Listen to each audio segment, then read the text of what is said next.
الفيديو ده أنا عاملاه توعية للأمهات اللي عندها أطفال، توعّي أطفالها يا جماعة. السلام عليكم ورحمة الله وبركاته أولًا.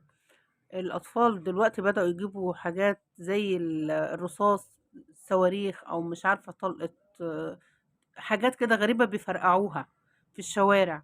والله العظيم أنا عندي حالة جالها إصابة بسبب الأعمال اللي بيعملوها دي. ابننا يعني إحنا بيعمل برضه زيّهم كده وحاططها على الأرض وبيدُق عليها بحاجة فرقعت في صُبعه، عوّرته وصُبعه تقريبًا ربنا يستر يعني. وحالات كتير بنشوفها اللي اتشوّه وشه واللي عمل بتر في إيده. يا ريت، يا ريت ولادنا إن إحنا أهاليهم نوعّيهم شوية يبعدوا عن الحاجات دي. هو رمضان مش هيبقى رمضان إلا الحاجات اللي بتفرقع دي، وحرام حتى اللي بيبيعوها لأطفالنا دول.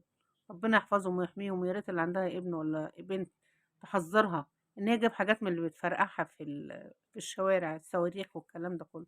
الألعاب النارية دي ربنا يحمي ولادنا جميعًا يا رب، ربنا يحفظهم.